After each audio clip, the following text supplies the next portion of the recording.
The very first time I rehearsed To Be or Not to Be, a large black cat strolled imperiously across the stage and jumped into my arms. Oh, what an omen.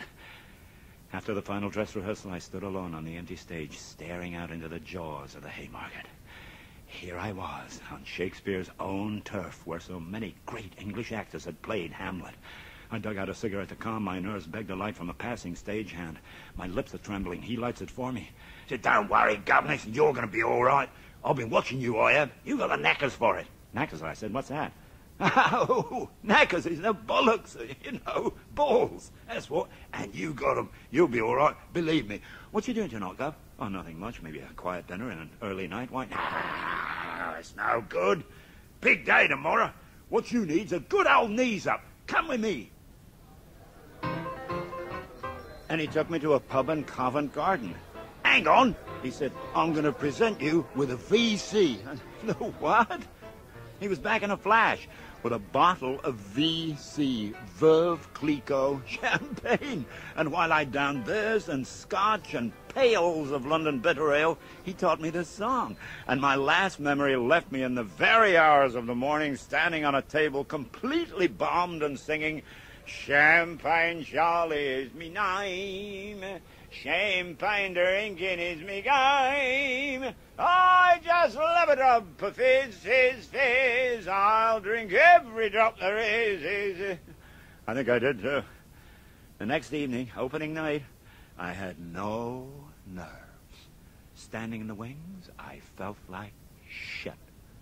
That's okay. I've given most of my best performances when I felt like shit. Something to do with feeling so awful, there's no tension, no effort. You're not wondering, how am I doing? Should I lift the pace? Or why the fuck is coughing? Is there a flu epidemic? No. It all flows natural, easy, real, and that's just the way it went. We lifted the roof off the place. One review made the front page of a major London newspaper. That had never happened before. Hamlet was a total triumph in England. And there was a big first night party in a huge house in Belgravia. Orchestra, dancing, drinking. I'm on cloud 9 and I have to take a leak. And I nosedive by mistake into the gals' room.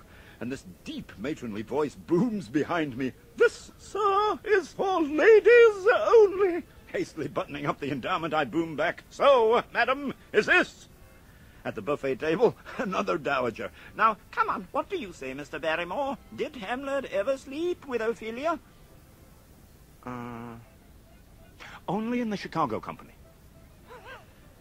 That was the night I first met Winston Churchill, Ethel's ardent ex-suitor.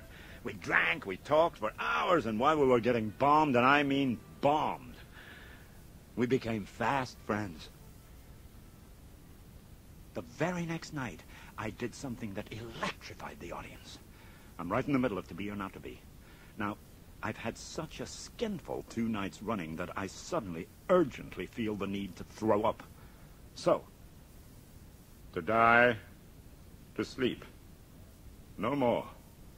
And by our sleep to say we end the heartache and the 1,000 natural shocks that flesh is heir to. Then I turned on my heel. I woke to the wings and disappeared for 20 seconds.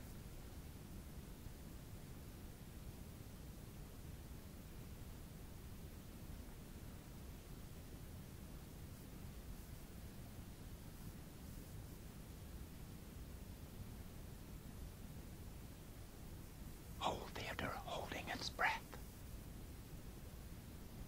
Then, does a consummation devoutly to be wished? To die, to sleep. One critic said it was the most daring piece of innovation he'd ever seen on any stage, perfectly mirroring Hamlet's distraction, his inner turmoil.